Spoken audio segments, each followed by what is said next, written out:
नमस्कार, आप देख रहे हैं स्पेशल रिपोर्ट। मैं हूं आपके साथ हिमांशु दीक्षित। देश एक बार फिर से लोकसभा चुनाव की दहलीज पर खड़ा है और 2019 के लिए राजनीतिक दलों ने कमर कस ली है। चुनावी चौपाल सजने लगी है, राजनीति की शतरंज में मोहरे फिट होने लगे हैं और नेताजी अपने अपने दावे ठोक रहे हैं। ऐसे में वक्त आ गया है कि 2014 में किए गए वादों का हिसाब किताब ले लिया जाए।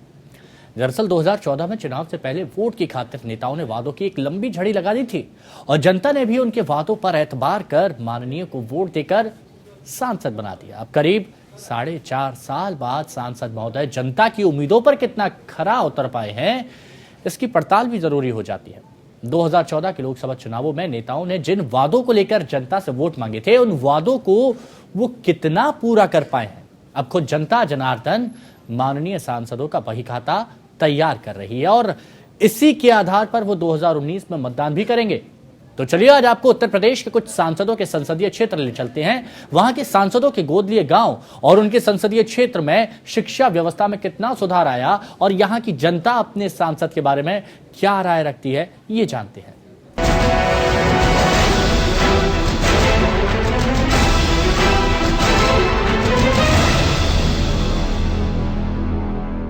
2019 का लोकसभा चुनाव दस्तक दे रहा है और सीतापुर में भी चुनावी हलचल बढ़ सी गई है। 2014 में बीजेपी की 16 साल के वनवास के बाद यहां वापसी हुई थी। सीतापुर की जनता ने बीजेपी के राजेश वर्मा को जिताकर अपना सांसद बनाया था।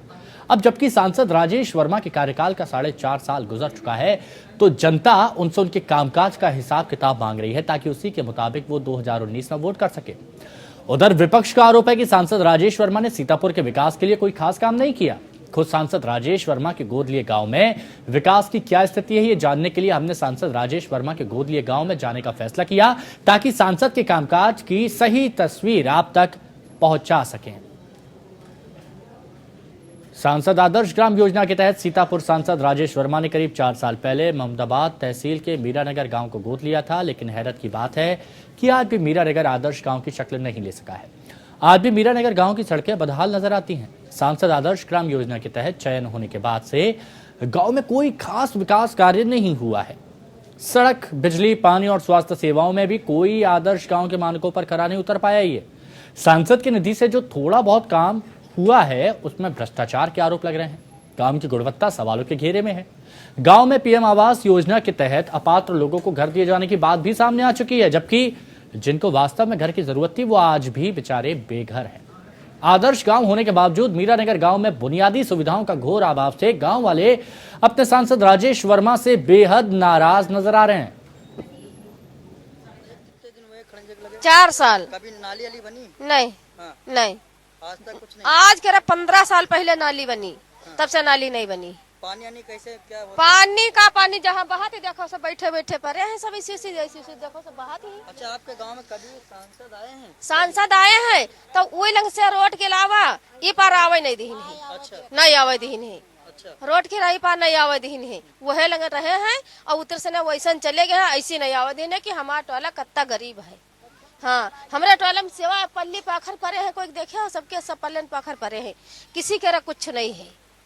हाँ, मतलब गंदगी जो जमादार हो हाँ, कोई नहीं आओ, ना सफाई वाला आवे, ना जमादार आवे, ना बहारे वाला आवे, कोई नहीं आवे। हमें आपको कॉलोनी कुछ मिली, शौचालय मिला कुछ? नहीं मिला, कुछ नहीं मिला। हाँ।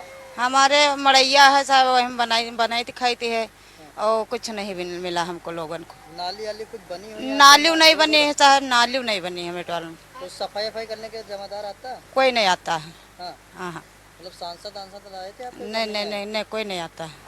क्या नाम है? ऐसी कोई उतना ही नहीं, कुछ नहीं बना। हाँ, आप लोग गाँव में कोई भी कॉलोनी वगैरह कुछ नहीं आई? कुछ नहीं आई हमरे पैर के कहा था मेरे बना। अच्छा, हाँ, और भैया खेती कुछ नहीं हमरे पहन के रहे। आपके गांव में कोई दवाई वगैरह कुछ आता है देने के लिए? कुछ नहीं। हाँ। तो ये है आदर्श गांव की जनता जो कह रही है कुछ नहीं मिला है, कुछ नहीं बना है, मड़ैया में रह रहे हैं। आज भी हमारी सरकारी स्कूलों की शिक्षा व्यवस्था इतनी स्तरीय नहीं हो सकी है कि इन स्कूलों में पढ़कर बच्चे अपना बेहतर भविष्य बना सके। सरकारी स्कूलों में बुनियादी सुविधाओं की जबरदस्त कमी है। जर्जर इमारत, शिक्षकों की कमी, बेंच डेस्क, बिजली, पानी और शौचालय जैसी व्यवस्था भी ज्यादातर सरकारी स्कूलों में नहीं है। ऐसे में सांसद राजेश वर्मा ने सीतापुर में शिक्षा की बेहतरी के लिए काम करने की बात कही थी। तो क्या सांसद महोदय के 4.5 साल के कार्यकाल में सीतापुर में शिक्षा की तस्वीर संवर सकी है? आइए देखते हैं। ये तस्वीरें आपको डरा सकती हैं। अगर आपका बच्चा सरकारी स्कूल में पढ़ता है तो आप उनकी सुरक्षा के लिए परेशान हो सकते हैं। छत का प्लास्टर गिर रहा है और ठीक उसी के नीचे बच्चियां पढ़ रही हैं। यहाँ कभी भी बड़ा हादसा हो सकता है। ये तस्वीरें हैं सीतापुर के हरगांव कन्या पूर्व माध्यमिक स्कूल की। सीतापुर से 25 किलोमीटर दूर हरगांव के कन्या पूर्व माध्यमिक स्कूल का बुरा हाल है। यहाँ पढ़ने वाले 183 बच्चों की जान खतरे में है। जर्जर छत के नीचे जान हथेली पर रख कर बच्चे पढ़ने को मजबूर हैं। लेकिन आपको जानकर और भी ज्यादा हैरानी होगी कि ये क्लास यहाँ का सबसे अच्छा क्लास है। इसके बाद जो क्लासरूम है उसकी स्थिति तो किसी खंडहर की तरह है। आप इस वक्त अपनी टीवी स्क्रीन पर जो तस्वीरें देख रहे हैं वो किसी वीरान खंडहर की नहीं बल्कि हरगांव की कन्या पूर्व माध्यमिक स्कूल के क्लासरूम की है। क्लास की दीवारें बुरी तरह जर्जर है, प्लास्टर टूट गया है और अंदर से ईंट झाँक कर शिक्षा व्यवस्था की पोल खोल रही है। दीवार पर पेड़ उगाया है, पूरे दीवार पर पेड़ की जड़ नजर आ रही है। छत इस कदर जर्जर हो गई है कि कब गिर जाए कुछ नहीं कहा जा सकता। फर्श भी पूरी तरह टूटा हुआ है। देखकर यकीन करना मुश्किल है कि ये किसी स्कूल का क्लासरूम है।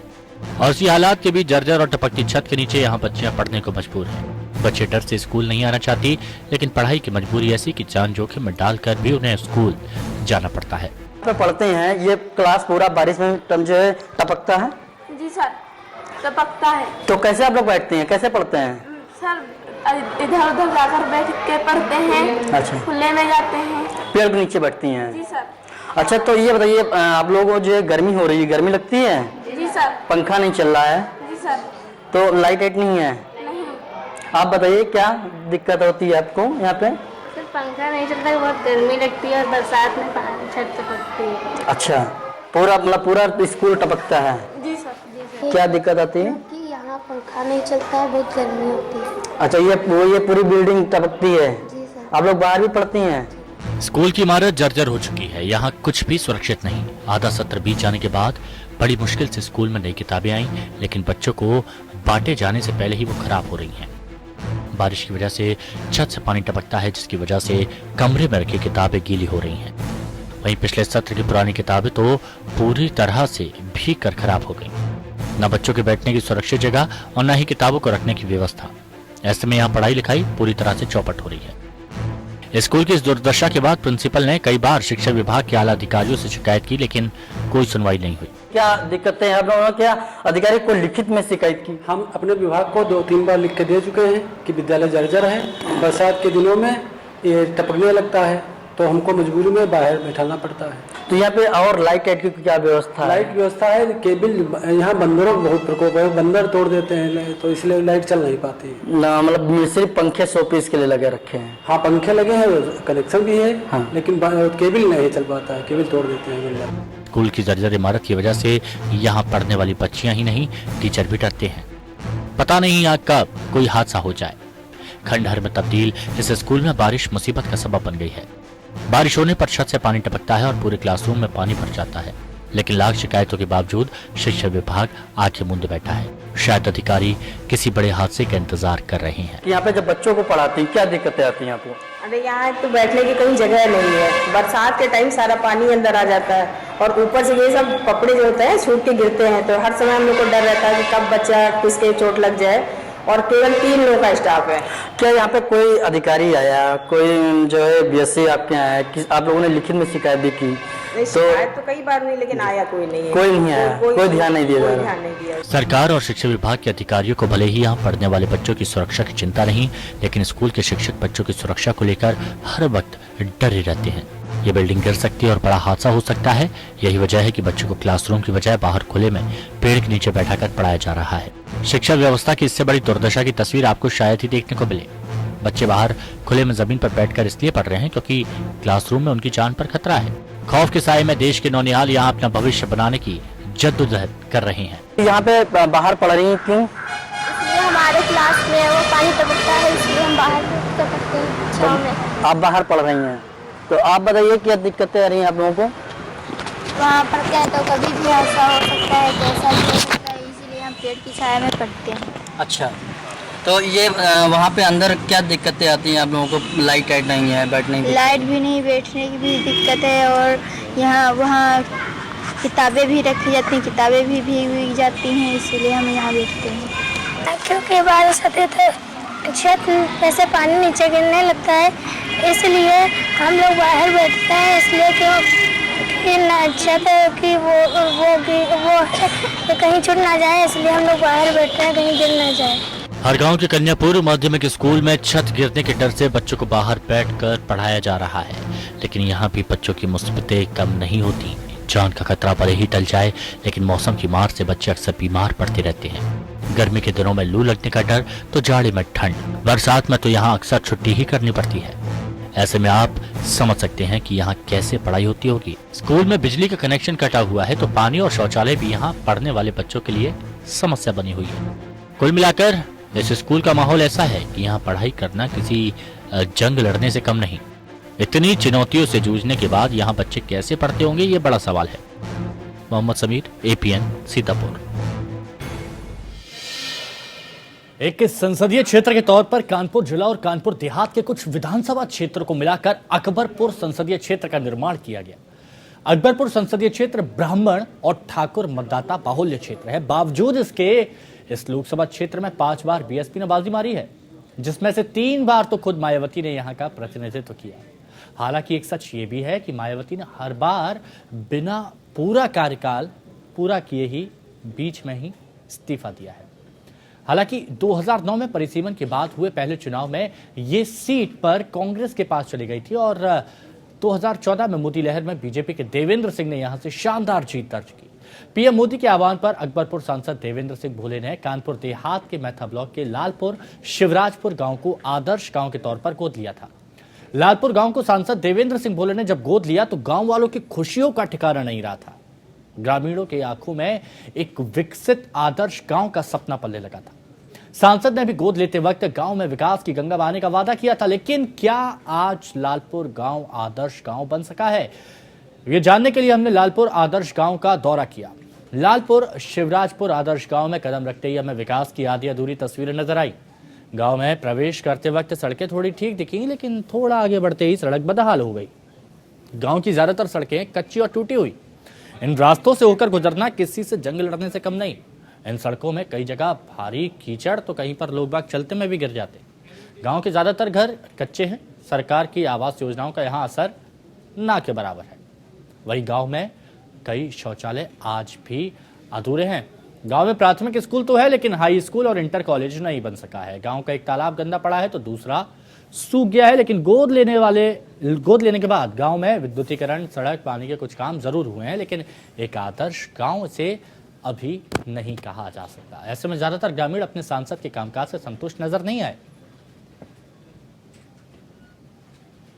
यहाँ पे उन्होंने कुछ नहीं कराया। कुछ नहीं कराया? कितनी बार आए हैं सांसद जी? 2 बार आए। 2 बार आए। तो यहाँ पे जो जमीनी स्तर के लोग हैं, गांव वाले, सड़कों का या शौचालयों का कुछ निर्माण करवाया उन्होंने? शौचालय तो बने। अच्छा, तो कितनी मात्रा में बने शौचालय? कितने बने हुए? 100-200 बने हुए हैं। हाँ, 100-200 तो बने होंगे। 100-200 शौचालय बने हुए। और यहाँ बिजली आती है दादी? बिजली आती है पर ऐसी कम आती है। कम आती है। कम आती है। हाँ। और ये पानी की समस्या यहाँ पे? जो पानी नहीं है, पानी तो कुआं है। बरसात में हमारे दरवाजे पानी भर जाता है, खरंजा बहुत नीचा है। अच्छा, तो पूरे गांव की यही समस्या है? हाँ, यही समस्या है। तो आप लोग क्या चाह रहे हो? हम यह चाह रहे हैं कि खरंजा ऊंची किए जाएं, नाली साफ कराई जाएं। विकास क्या है, यहाँ गली में यानी लेटरिने वगैरह बनी, प्लस गांव में जहाँ खरंजे टूटे पड़े थे उनका विकास हुआ है, और कुछ हमें तो विकास दिखाई नहीं पड़ा है जी। तो क्या उन्होंने नल का भी निर्माण करवाया है यहाँ? हमारे सामने यहाँ तो कोई नल का निर्माण अभी में नहीं दिखाई पड़ा। बनी हुई है यहाँ पे सड़कें? क्या यही खरंजे वगैरह बने हुए हैं, और जो मेन रोड से जो रोड आया है उससे 2 एक खरंजे पड़े हैं बस। बिजली आती है यहाँ पे? हाँ, बिजली तो आती है। कभी दिन में आती है, कभी रात में आती है। किसानों के लिए तो कुछ नहीं दिखाई पड़ा यहाँ। यहाँ जो अनुसूचित जनजाति क्या किया उन्होंने? जो नेता आते हैं वोट मांगने, ये वादा कर जाते हैं हम आपको ये कराएंगे वो कराएंगे। यहाँ ना नालियाँ है, ना यहाँ कोई पानी की व्यवस्था है, यहाँ कोई विकास की व्यवस्था नहीं है। तो क्या करें, नेता लोग वगैरह आते हैं, कह कर चले जाते हैं। ना प्रधान के पास इतने खाते में पैसे हैं जो प्रधान भी कराए। ये तो शिकायत हम ब्लॉक में की, डीएम साहब से, वीडियो साहब से कही, कोई 2014 में चुनाव जीतने के बाद सांसद देवेंद्र सिंह भोले ने अपने संसदीय क्षेत्र में शिक्षा व्यवस्था में सुधार करने का वादा किया था। सांसद ने अकबरपुर संसदीय क्षेत्र के तहत आने वाले कानपुर देहात में सर्व शिक्षा अभियान जैसी महत्वाकांक्षी योजना को परवान चढ़ाने के वादा किया था, लेकिन ये योजना धरातल पर कितनी उतर पाई है, ये सवालों के घेरे में है। ज्यादातर शिक्षा को लेकर सरकार की चलाई गई योजना कानपुर देहात में हवाई नजर आती है। ग्रामीण इलाकों में स्कूलों का हाल तो और भी बुरा है, लेकिन सबसे ज्यादा हैरत तो तब होती है जब राष्ट्रपति जैसी बड़ी हस्ती के गांव का स्कूल भी बदहाल नजर आता है। राष्ट्रपति रामनाथ कोविंद का गांव परोक कानपुर देहात में पड़ता है। जब हमने परोक गांव में शिक्षा व्यवस्था का जायजा लिया तो यहां भी तस्वीरें बाकी जगह के सरकारी स्कूलों की तरह नजर आई।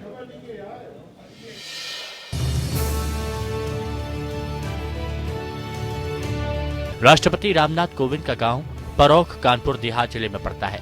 जब हम परोक गांव के सरकारी स्कूल पहुंचे तो स्कूल की इमारत हमें कमोवेश ठीक ठाक नजर आई। यहाँ एक ही परिसर में परोक गांव का प्राथमिक स्कूल और पूर्व माध्यमिक स्कूल चल रहा है। स्कूल का परिसर 4 दीवारी से घिरा है। हालांकि बारिश होने पर स्कूल परिसर में पानी भर जाता है। जब हम यहाँ पहुंचे तो स्कूल परिसर में साफ सफाई की कमी भी हमें देखने को मिली। इस व्यवस्था को देखने के बाद हम स्कूल के अंदर दाखिल हुए तो क्लासरूम में हमें बच्चे जमीन पर बैठे थे। देश के राष्ट्रपति जिनकी खातिरदारी में सारा सरकारी अमला लगा रहता है, उन्हीं के गाँव में सरकार अधिकारियों की उदासीनता हैरान करने वाली है। सरकार बच्चों के बैठने के लिए बेंच और डेस्क का इंतजाम तक नहीं कर सकी है। यही वजह है कि सर्दी, गर्मी या बरसात बच्चे इसी तरह जमीन पर टाट पट्टी बिछाकर पढ़ने को मजबूर हैं। हालांकि एक संस्था ने रामनाथ कोविंद के राष्ट्रपति बनने पर पिछले सत्र में कुछ बच्चों को स्पेशल बैग बांटे थे, जिसके साथ छोटा सा लेबल भी लगा हुआ है, लेकिन स्पेशल बैग इस सत्र में बच्चों को नहीं दिया गया। बच्चों के बैठने का स्थान तो और कुछ नहीं, केवल चटाई का है, बस चटाई हुआ है और टेबल कोई व्यवस्था नहीं, बेंच कुर्सी। देश के राष्ट्रपति के गांव में बच्चों की शिक्षा के प्रति सरकार में कोई खास गंभीरता नजर नहीं आती। हालांकि यूनिसेफ की कोशिशों से गांव के सरकारी स्कूल में शिक्षा व्यवस्था की तस्वीर संवारने की कोशिश की गई है। स्कूल में स्मार्ट क्लास की व्यवस्था की गई है और स्कूल के लैब में बच्चों के लिए तरह तरह की सुविधाएं दी गई हैं, लेकिन इनका रखरखाव यहाँ सबसे बड़ा सवाल बना हुआ है। जब एपीएन की टीम इस स्कूल में पहुंची तो हमारी उत्सुकता सरकारी स्कूल में स्मार्ट क्लास जैसी आधुनिक तकनीक देखने की हुई, लेकिन स्मार्ट क्लास तो बंद पड़ा था।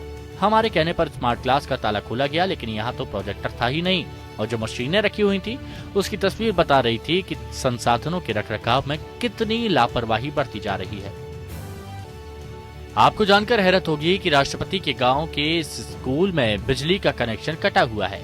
इस गांव में देश के राष्ट्रपति होने के बावजूद स्कूल में आज तक बिजली की व्यवस्था नहीं हो सकी है। ऐसे में बिना बिजली स्कूल में पढ़ाई लिखाई चौपट हो रही है। बिजली नहीं होने से स्मार्ट क्लास भी नहीं चल पा रही है।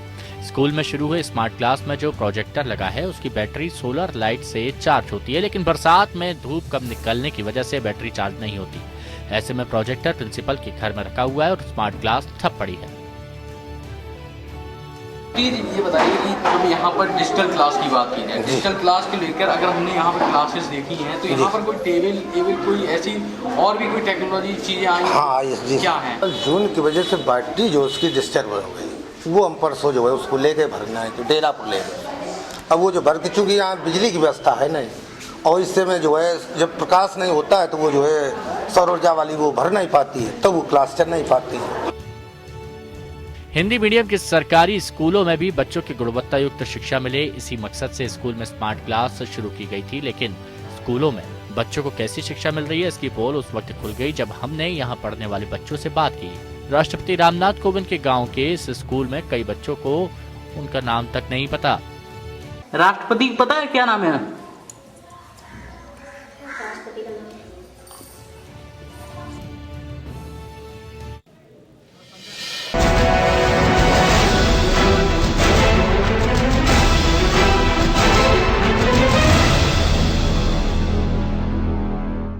बदायूं लोकसभा क्षेत्र उत्तर प्रदेश के उन चंद लोकसभा क्षेत्रों में शुमार है जिसे समाजवादी पार्टी का गढ़ कहा जाता है।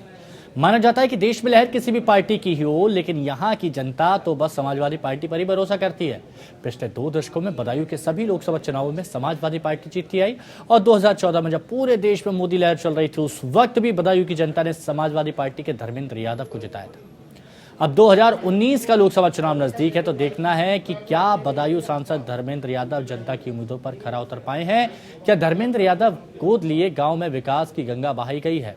दरअसल बदायूं से लगभग 62 किलोमीटर दूर दिल्ली बदायूं हाईवे पर जरीफ नगर दुर्गपुर गांव है और इस गांव को समाजवादी पार्टी सांसद धर्मेंद्र यादव ने सांसद आदर्श ग्राम योजना के तहत 4 साल पहले गोद लिया।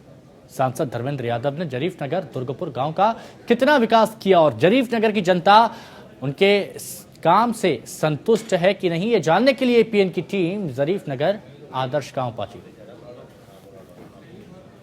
और यहां पर आधा अधूरा विकास हमें नजर आया। जरीफ नगर आदर्श गांव में मुख्य सड़क तो ठीक है, लेकिन गांव की गलियों की कई सड़कें आज भी कच्ची हैं, जिनसे गांव वाले खासी परेशान नजर आते हैं। जरीफ नगर दुर्गपुर गांव में हमें ज्यादातर बुनियादी सुविधाओं की मौजूदगी नजर आई। गांव में पानी की समस्या थी, लेकिन सांसद ने इस गांव में पानी की टंकी का निर्माण कराया है। वहीं गांव में बिजली की व्यवस्था भी हमें अच्छी नजर आई। हालांकि गांव में हमें साफ सफाई का थोड़ा सा अभाव नजर आया। गांव के ज्यादातर घरों में शौचालय बने हैं, लेकिन उनकी गुणवत्ता पर सवाल उठ रहे हैं। शिक्षा व्यवस्था की बात करें तो प्राथमिक स्कूल, उच्च माध्यमिक स्कूल यहाँ पर है, लेकिन इस आदर्श गांव की बड़ी समस्या हाई स्कूल और इंटर कॉलेज का नहीं होना है। आगे की पढ़ाई के लिए बच्चों को शहर जाना पड़ता है, जो कि एक बड़ी चुनौती है। एक स्वास्थ्य केंद्र भी यहाँ है, लेकिन इसमें नाम मात्र की चिकित्सा सुविधा मौजूद है। हालांकि सांसद ने गोद लिए गांव जरीफ नगर दुर्गपुर में विकास के काम किए हैं, लेकिन अब उनका कार्यकाल खत्म होने को और अभी भी कई काम अधूरे पड़े हैं। आइए आपको सुनवाते हैं यहाँ की जनता क्या कहती है। खेल कूद ना बनो और सूर्य प्लांट ना बना, दूध का प्लांट ना बना और जो है का वो अस्पताल कह गए 50 को अस्पताल बनेगा, वो नहीं बना। बस अड्डा ना बना रोडवेज का हमारे यहाँ, वो किए का बाद अड्डा बनेगा, अड्डा नहीं बना। बिजली का व्यवस्था नहीं है सही यहाँ, और बिजली का बिल बढ़ा दिया। वादे ज्यादा किए लोगों ने, लेकिन काम नहीं हुआ है। हमें बहुत काम पड़े हैं। हमें विकास तो हुआ है, पर क्या कहते हैं यहाँ के मतलब जो इतना होना चाहिए विकास, वो कोई खास विकास नहीं हुआ है। कहने का मतलब है कि यहाँ जो अभी नालियाँ हैं, जो यहाँ के सफाई कर्मचारी हैं, वो भी मतलब यहाँ पर नालियाँ बहुत गंदी पड़ी हैं और लोगों के पानी भी घरों से मतलब सही तरह नालियों में पास नहीं हो पा रहे हैं। यहाँ पे एक अस्पताल था, हमने देखा। हाँ, वो बंद है, तो खुलता नहीं है क्या? नहीं, अस्पताल खुलता है, मगर उतना उसमें सुरक्षा होनी चाहिए उतना नहीं है। बहुत कम मतलब वहाँ की सुरक्षा है, उतना खास वो नहीं है जितना होना चाहिए सांसद जी की तरफ से। कहा तो था, लोगों ने कहा है, और सब कीचड़ बहुत पुरानी समय से लगभग 10 साल 11 साल से चला आ रहा है ये, और कहते हैं सुनता नहीं कोई। सांसद जी ने ये गांव गोद लिया है, आपको मालूम है? हाँ जी मालूम है। सांसद जी को कभी इधर आने नहीं दिया, कोई टीम आई इधर को आने नहीं दिया, उधर ही रोक लेते थे। ये आदर्श गांव के तहत आता है जी, लेकिन आदर्श है नहीं ना, आदर्श तो नहीं है। ऐसी कीचड़ है। हाँ जी, बड़ा परेशानी होती होगी। काफी परेशानी होती है साहब। बारिश के टाइम पे तो पैर यहाँ तक सन जाते हैं, घुटनों तक सन जाते हैं, बैलगाड़ी फंस जाती है, ट्रैक्टर भी फंसते हैं साहब, और आदमी का तो निकलना दुश्वार हो जाता है। तो सारे कार्य जो गांव में ज़रूरतें होती हैं लोगों के लिए, वो सारे काम कराए हैं। जैसे सड़कें हैं, बिजली है, और सबसे बड़ी सुविधा जो है वो पानी की यहाँ पे एक टंकी लगवाई है, आप यहाँ देख सकते हैं। और बिजली का भी काफ़ी अच्छा यहाँ पे प्रावधान कराया है, और शिक्षा के क्षेत्र में भी। और तो स्पेशल रिपोर्ट में अभी के लिए इतना ही। बने रहें एपीएन के साथ। नमस्कार।